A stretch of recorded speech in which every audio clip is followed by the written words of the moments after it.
नमस्कार दोस्तों, फिर से स्वागत है आपके अपने यूट्यूब चैनल पे जिसका नाम है लर्न विद एडू फंडा। मैं फिर से लेकर हाजिर हूँ दोस्तों। इंग्लिश पेडागोजी जो हम कर रहे थे, 25 क्वेश्चन हमने डिस्कस कर लिया था दोस्तों। उसके आगे की क्लास हम आज देखेंगे, तो उम्मीद है आपको वीडियो पसंद आएगी। तो दोस्तों जो हमारे चैनल पर नए हैं उसे लाइक करें, शेयर करें, सब्सक्राइब करें। चलिए आज की क्लास स्टार्ट करते हैं। दोस्तों ये 2025 तक हम लोग क्वेश्चन कर लिए थे। आपको पता है दोस्तों कि इंग्लिश पेडागोजी जो होती है आपको 25 नंबर तक आती है, 15 नंबर तक आती है, जिसमें पेडागोजी 15 नंबर के होते हैं, 15 नंबर ग्रामर के होते हैं। बेसिकली वो एक पैसेज होता है, पैसेज के अकॉर्डिंग वो ग्रामर दे देते हैं।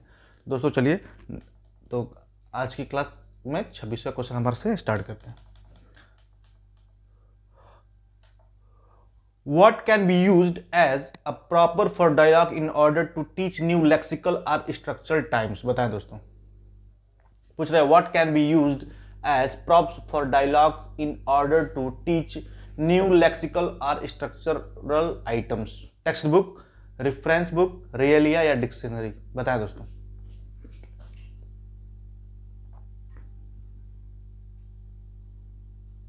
उम्मीद है आपने आंसर दिया होगा। चलो दोस्तों चलिए देखते हैं।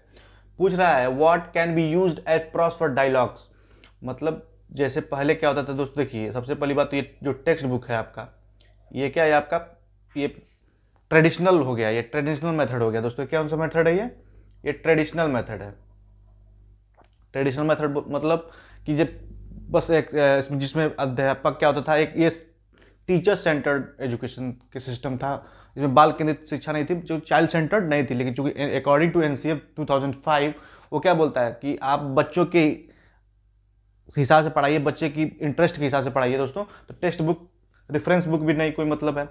रियलिया, देखिए तो हम दोस्तों इसका आंसर भी रियलिया ही होगा। और रियलिया होता क्या है, जो बच्चे को आप जो पढ़ा रहे हो, जो डायलॉग्स दे रहे हो, जो उन्हें मतलब जैसे मान लीजिए आप उसको, बच्चा घर पे आम देखा है दोस्तों, मान लीजिए मैंगो, एम फॉर मैंगो, तो बच्चा मैंगो देखा है।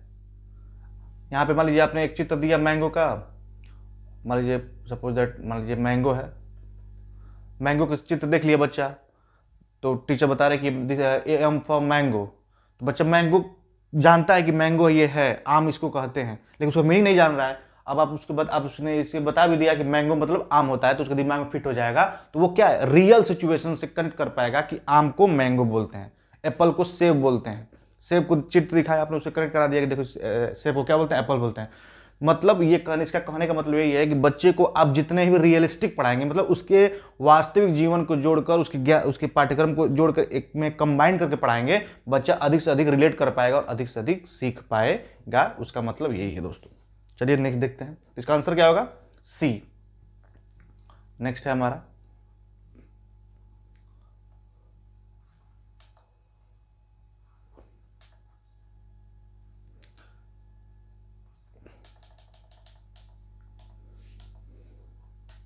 The principle of teaching English. दोस्तों the principle of teaching English क्या है, और साइकोलॉजिकल है, पेडागोजिकल है, और लिंग्विस्टिक है, ऑल ऑफ दीज है? बताएं दोस्तों। ये बड़ा इजी है दोस्तों कि जो शिक्षा का सिद्धांत है दोस्तों क्या है, साइकोलॉजिकल है। क्योंकि हम एक मेथड पढ़ते हैं, यल एस आर डब्ल्यू, मतलब पहले क्या पे आएगा दोस्तों, लिसनिंग आएगा, लिसनिंग, उसके बाद स्पीकिंग, रीडिंग,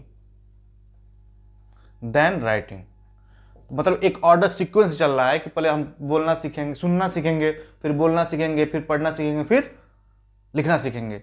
इसको मतलब तभी बच्चे का क्या है, एक स्टेप बाय स्टेप एक प्रोसेस है, साइकोलॉजिकल है, वे में चल रहा है। इसलिए क्या है दोस्तों, ये साइकोलॉजिकल है। इसमें लिसनिंग और सुनना और दोस्तों पढ़ना क्या है आपका, रिसेप्टिव स्किल है। मतलब रिसेप्टिव कह लीजिए या फिर एक पैसिव स्किल कह लीजिए, ये दोनों है। और स्पीकिंग और राइटिंग क्या है दोस्तों, एक्टिव स्किल है और प्रोडक्टिव स्किल है। ये भी एक क्वेश्चन आता है। तो ये आपका क्या है, साइकोलॉजिकल भी है, पेडागोजिकल भी है, लिंग्विस्टिक। इसलिए आपका ऑप्शन क्या होगा दोस्तों, all of these. All of these इसका आंसर हो जाएगा। नेक्स्ट चलते हैं।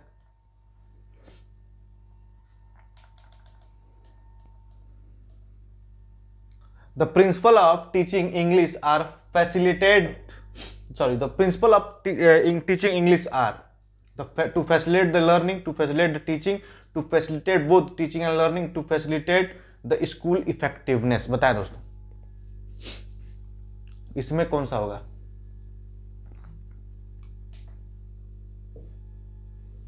जल्दी बताएं। The principle of teaching English are. तो देखिए दोस्तों, द प्रिंसिपल ऑफ टीचिंग मतलब जो शिक्षण का सिद्धांत है वो क्या है? टू फैसिलिटेट बोथ, क्या है दोस्तों? बोथ आपका क्या है? टीचिंग भी है और लर्निंग भी है। To facilitate both teaching and learning, मतलब जो आपकी पढ़ाई और शिक्षण के लिए क्या करता है? वो सुविधा प्रदान करता है। कौन? दो शिक्षण के सिद्धांत होते हैं, इसलिए इसका ऑप्शन क्या हो जाएगा दोस्तों? Option number C is the right answer. Next है हमारा,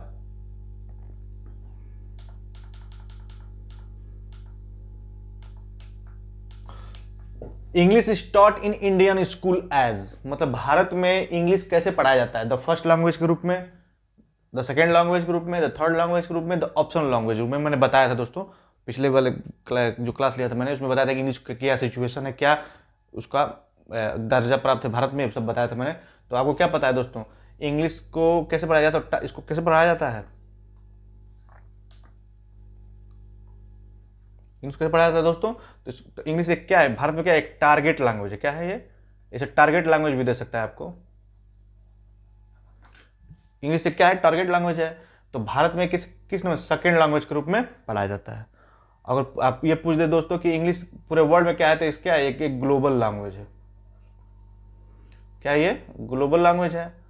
अगर ये पूछ देता है कि भारत में इसकी स्थिति क्या है, तो आपको या तो सेकेंड लैंग्वेज देगा या फिर एसोसिएट लैंग्वेज भी दे सकता है। एसोसिएट लैंग्वेज, तो ये भी दे सकता है, या तो एसोसिएट लैंग्वेज देगा या फिर आपको सेकेंड लैंग्वेज देगा, दोनों सही है। इसका आंसर क्या होगा दोस्तों? बी। नेक्स्ट,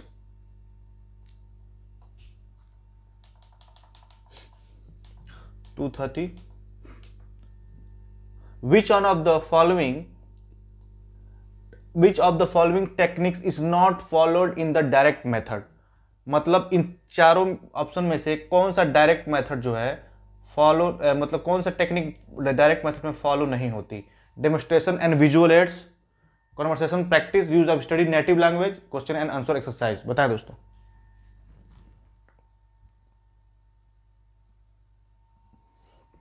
इसमें सबसे आसानी वाली बात है दोस्तों इसमें कि डायरेक्ट मेथड जो होता है इसमें मदर टंग जो होती है आपकी, मदर टंग, इसको टोटली क्या किया जाता है दोस्तों? अवॉइड किया जाता है। इसमें आप इनिशियली वे में भी यूज नहीं कर सकते। तो देखिए, डेमोन्स्ट्रेशन विजुअल एड्स बिल्कुल होता है, कन्वर्सेशन प्रैक्टिस होता है, use of student native language ये नहीं होता है, इस क्वेश्चन का आंसर होता है। तो यही होगा दोस्तों, क्या नहीं होगा? कि use the following students native language, ये आपके ऑप्शन गलत है। इसमें डायरेक्ट यूज में नहीं होता, डायरेक्ट यूज मतलब मेथड में आपका नेटिव लैंग्वेज मतलब मदर टंग यूज नहीं होता। किसमें होता है दोस्तों? तो सीएलटी में होता है। सीएलटी में आपका ये नेटिव लैंग्वेज यूज होता है। कम्युनिकेटिव लैंग्वेज टीचिंग में नेटिव यूज मतलब मदर टंग को इनिशियली स्टेज पे यूज किया जा सकता है और इसमें एरर टॉलरेट भी किया जाता है। ये रही बात। नेक्स्ट चलते हैं, अगला देखते हैं दोस्तों। Which of these is the best way to explain the meaning of a particular word? बोला है कि इसमें से कौन सा सबसे बेहतर विकल्प है एक explain the meaning of the particular word, विशेष को कंटेक्चुअलाइज करना, examples of the user in sentence, dictionary meaning and none of above. बताएं दोस्तों, which of this is the best way, कौन सा इसमें सबसे बेहतर तरीका है टू एक्सप्लेन किसी भी मीनिंग को समझाने का एक पर्टिकुलर वर्ड, एक वर्ड्स में। बताएं दोस्तों, इसमें कौन सबसे बेहतर होगा? Contextualise, examples of use in sentence, dictionary meaning या फिर नन ऑफ अबव। अब दोस्तों आपने थोड़ा सा दिमाग लगाएंगे तो हो जाएगा, बिकॉज आप किसी भी मीनिंग को कॉन्टेक्सचुअलाइज कर देंगे तो उसमें बच्चा नहीं समझ पाएगा। ठीक, मीनिंग भी कर देंगे, डिक्शनरी मीनिंग देखेंगे तो क्या समझ में आएगा। लेकिन अगर मान लीजिए मुझे सपोज दैट मुझे स्टील की बात करनी है, स्टील मतलब क्या होता है? चोरी करना। सपोज दैट चोरी करना हमको समझाना है बच्चे को कि स्टील मतलब चोरी करना। अगर मैं इसी को एक सेंटेंस बना देता हूं कि ही इज स्टीलिंग जैम, वह जैम चुरा रहा है, चाहे मुरब्बा चुरा रहा है, तो बच्चा तुरंत समझ जाएगा। तो सबसे बेस्ट तरीका क्या हो दोस्तों, उसको उस एक स्पेशली पर्टिकुलरली वर्ड को एक सेंटेंस के अकॉर्डिंग, एक सेंटेंस के माध्यम से आप उसे समझा सकते हो। तो ये सबसे बेस्ट तरीका होगा किसी भी मीनिंग को, किसी भी वर्ड को एक्सप्लेन करने का। आई होप आप समझ गए होंगे। नेक्स्ट चलते हैं दोस्तों।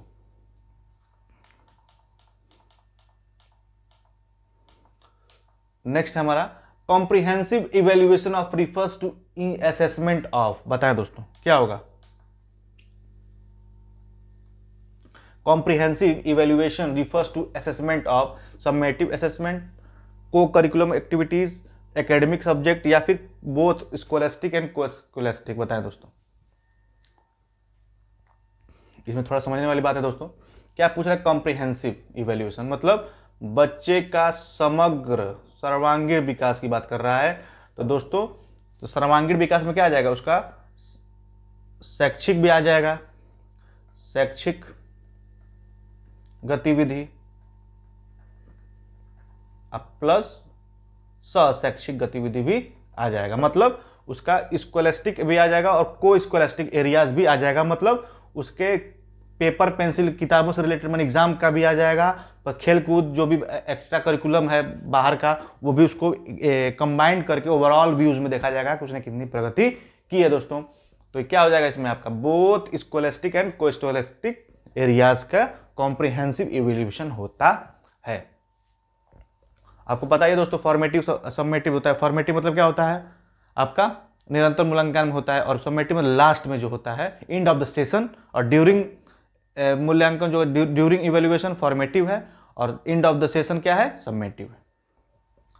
आई होप आपको ये बातें समझ में आ रही होंगी। नेक्स्ट चलते हैं।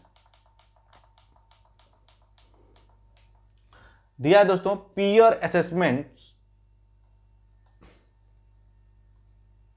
Peer assessments takes place when. Peer मतलब क्या होता है दोस्तों, सहपाठी। इसका हिंदी क्या होता है, सहपाठी। Peer assessment takes place when a student's work is evaluated by one or more students of his her group.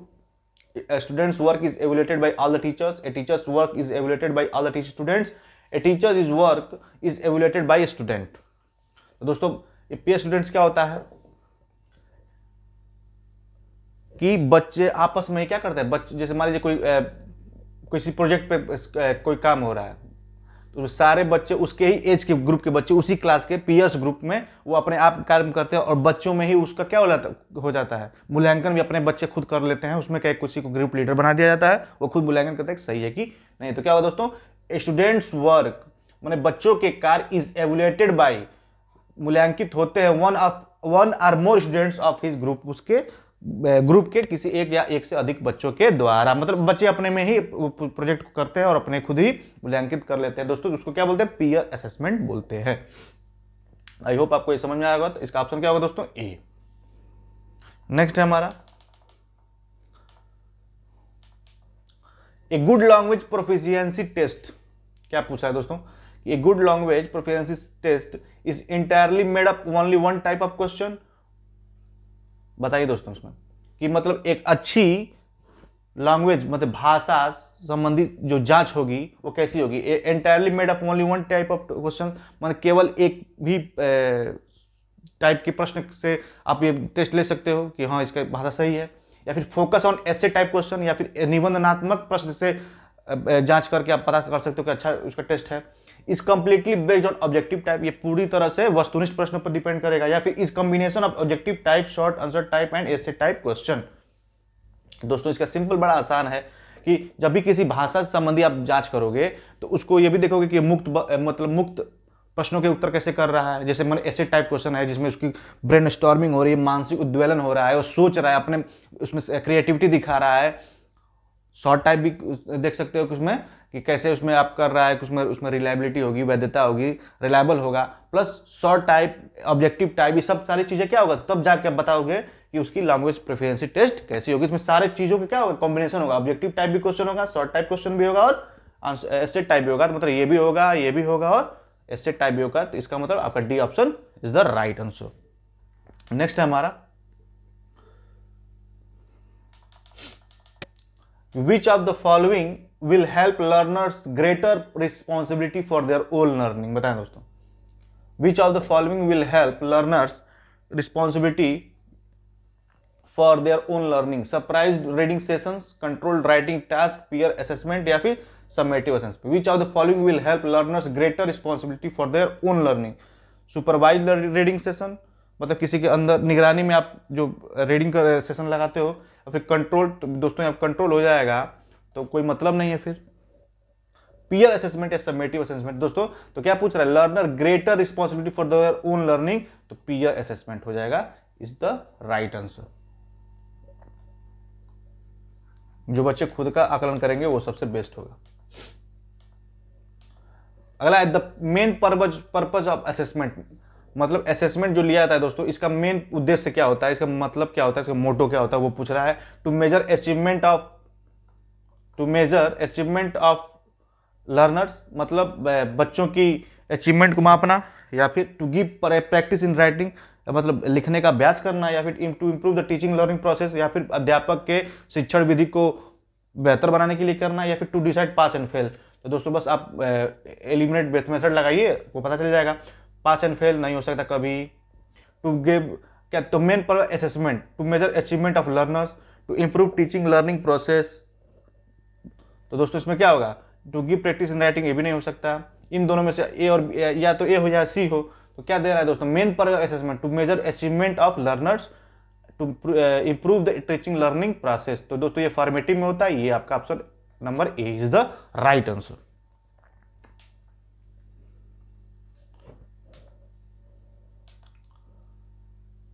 एक minute, the main purpose of assessment is, sorry C होगा ना इसमें।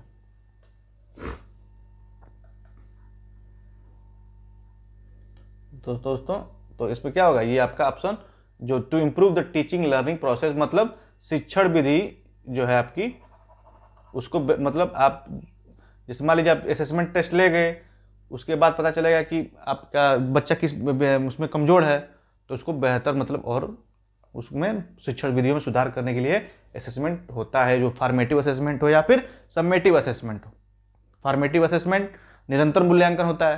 जैसे मान लीजिए आपने टेस्ट लिया, बच्चा कमजोर हुआ, उसमें किस पता चलेगा कि पर्टिकुलर एरिया, इस एरिया में उसमें ये इसको दिक्कत है, तो उसके लिए रिमीडियल टीचिंग हम लगाएंगे, फिर उसको फिर टेस्ट देंगे, तब जाके उसमें फिर सुधार हो जाएगा, फिर वो मुख्य धारा में शामिल हो जाएगा। इसलिए दोस्तों क्या होता है, असेसमेंट होता है फॉर्मेटिव असेसमेंट और समेटिव असेसमेंट। बस इसमें पूछा है क्या कि पर्पज ऑफ असेसमेंट, असेसमेंट का मतलब क्या है, उद्देश्य क्या है, तो to improve the teaching learning process. बच्चे को हम किसी कोई दोष नहीं दे सकते, और बच्चा समझ नहीं पा रहा है, बच्चे को कुछ समझ में नहीं आ रहा है, हिंदी में दिक्कत है, मैथ में दिक्कत है, तो बच्चे का दोष नहीं है, उसके अध्यापक का दोष है, उस अध्यापक के द्वारा प्रयोग किया गया शिक्षण विधि का दोष है। बच्चे को हम कोई ब्लेम नहीं कर सकते according to NCF 2005। I hope आपको इस बातें समझ में आई होंगी। चलिए नेक्स्ट देखते हैं।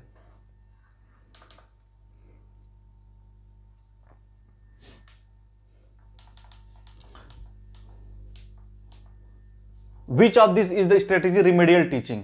दोस्तों पूछ रहा है कि इसमें से रिमीडियल टीचिंग की स्ट्रेटेजी क्या है, बताएं। मैं इधर आ जाता हूं, बताएं दोस्तों इसमें रिमीडियल टीचिंग की स्ट्रेटेजी क्या है, बताइए। क्या एक्शन रिसर्च होता है, प्रोग्राम टेस्ट होता है, फर्नल्ड मेथड होता है, बताएं। तो दोस्तों इसमें ज्यादा सोचने वाली बात ही नहीं है। इसमें क्या होता है आपका, which of the is the strategy of, एक मिनट इंग्लिश, हाँ, तो क्या होगा दोस्तों, which of the strategy of remedial teaching. तो एक्शन रिसर्च बिल्कुल होता है, क्रियात्मक अनुसंधान होता है, प्रोग्राम टेस्ट भी होता है, फर्नल मेथड भी होता है। इसलिए आपका ऑप्शन क्या हो जाएगा दोस्तों, all of the above is the right answer. All of the above इसका ऑप्शन हो जाएगा। आपको मैंने बताया था कि दोस्तों रिमीडियल टीचिंग क्या होता है, कि रिमीडियल टीचिंग क्या होता है दोस्तों, जब मान लीजिए कोई बच्चा मैथ में कमजोर है, बाकी सब विषयों में ठीक है, तो मान लीजिए कि उसको देखा जाए कि इस विषय में ये कमजोर है, इस पर्टिकुलर चैप्टर में कमजोर है, तो उसको रिमीडियल टीचिंग दी जाएगी। रिमीडियल टीचिंग पर्सनल भी हो सकती है और ग्रुप में भी दिया जा सकता है।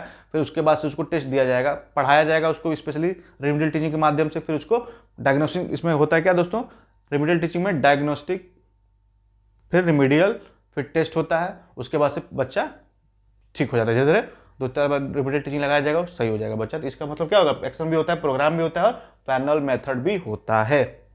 नेक्स्ट है हमारा,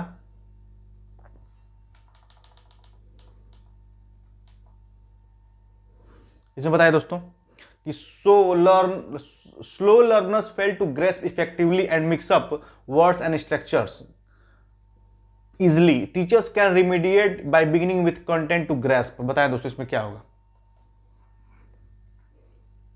इसमें बताएं, जल्दी से पढ़ें।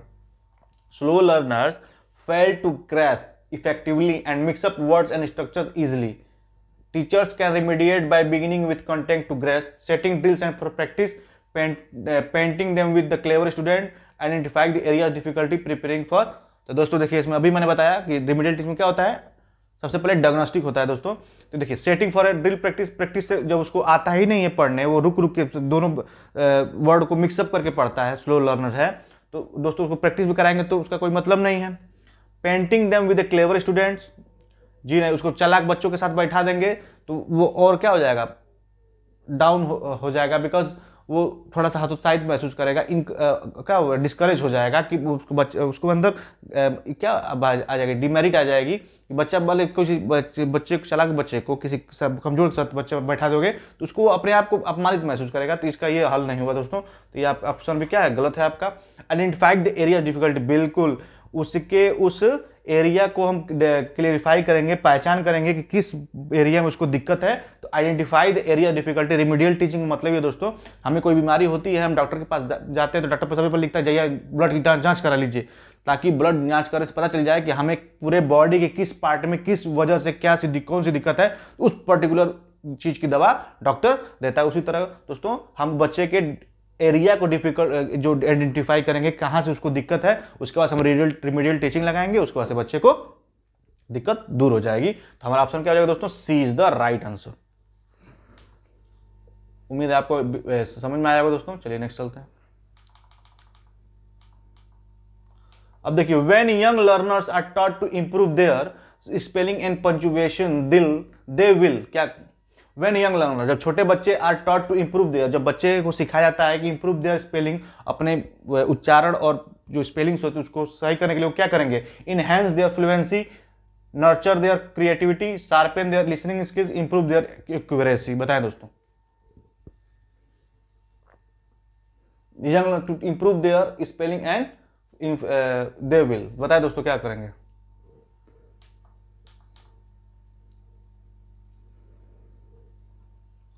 तो दोस्तों जब ऐसा होगा तो when young learners are taught to improve their spelling and punctuation they will enhance their, नहीं अब जल्दी जल्दी बढ़ा फ्लुएंसी में बोलोगे तो बच्चा समझ ही नहीं पाएगा, तो कैसे उसको इंप्रूव करेगा। इसमें क्रिएटिव नर्चर क्रिएटिविटी में इसमें कोई इसमें प्रोनाउंसिएशन और स्पेलिंग में आप क्या क्रिएटिविटी दिखाओगे दोस्तों।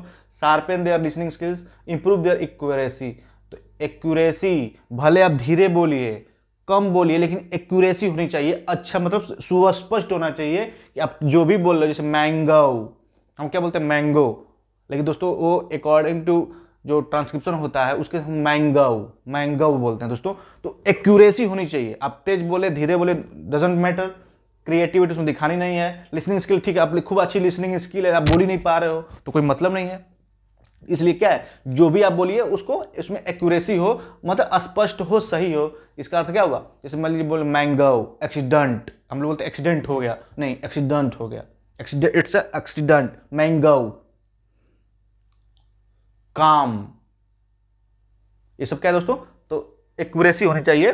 बाकी फ्लुएंसी क्रिएटिविटी तो ये अलग बात है। नेक्स्ट है हमारा कि the primary objective of using role play is to evaluate dialogue. The primary objective of using role play मतलब जो प्राइमरी जो प्राथमिक उद्देश्य होता है रोल प्ले का, क्या किस लिए होता है दोस्तों, to evaluate dialogue writing skill, to promote the reading habit, to improve the communication communicative competence, या टू डेवलप एक्टिंग टैलेंटेड। बताएं दोस्तों।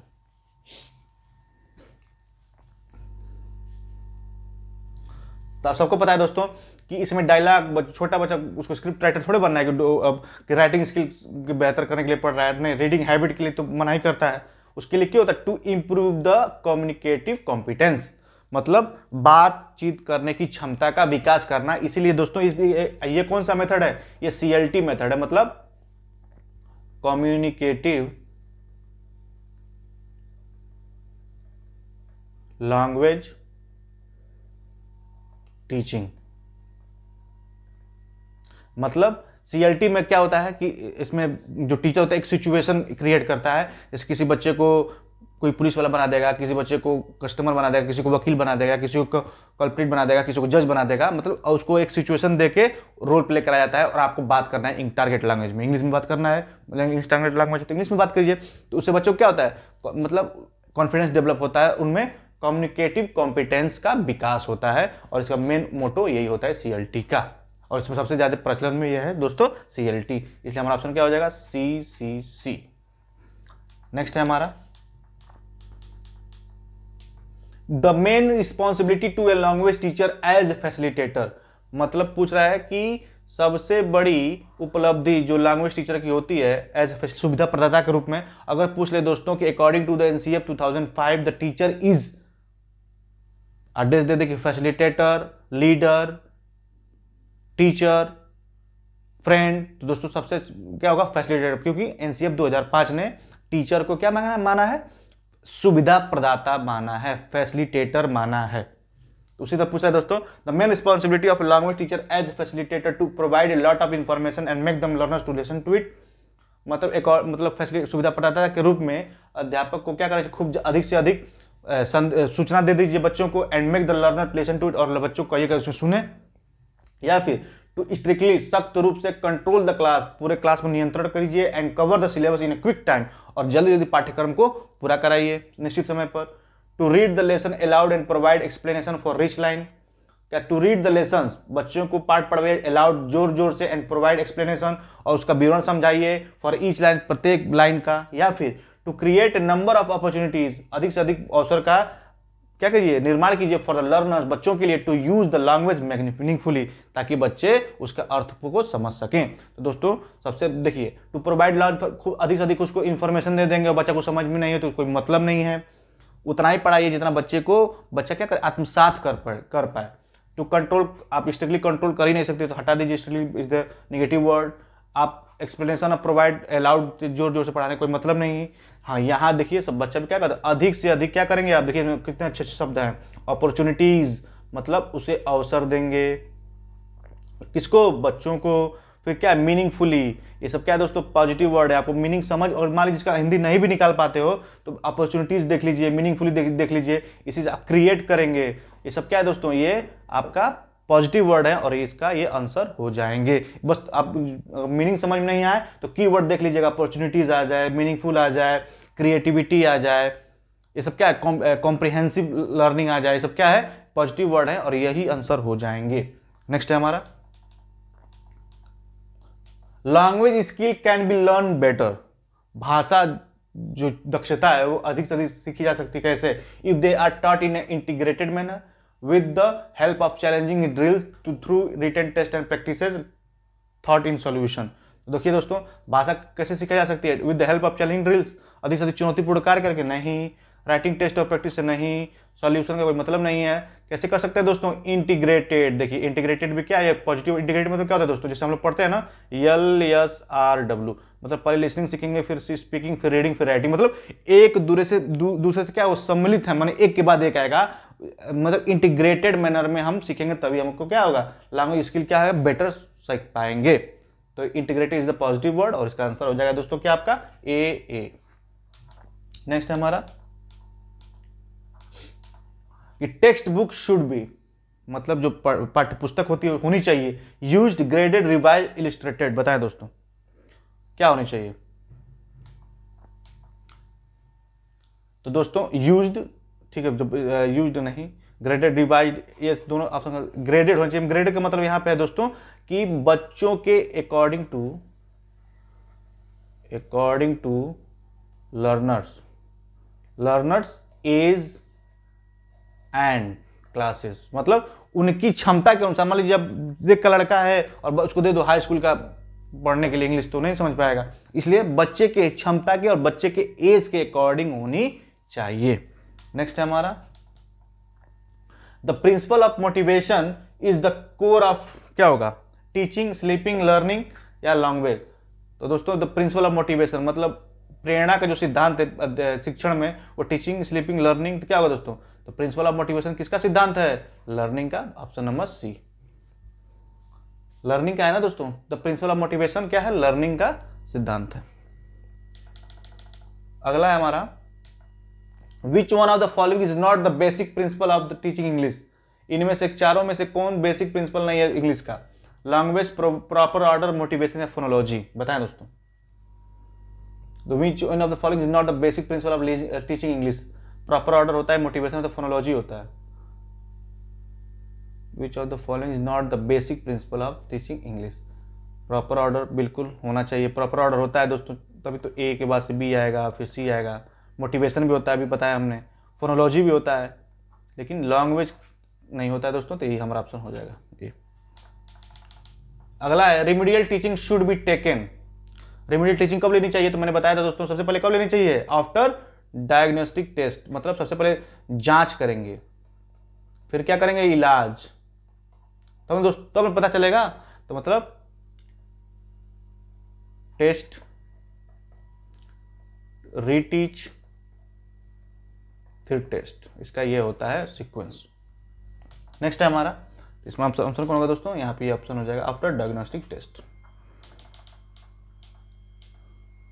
Remedial teaching should be carried down, identification of senior learners, identification of early learners, identification of late learners, identification of melody and language test and its causes. बताएं दोस्तों, इन चारों में से कौन सा answer सही है?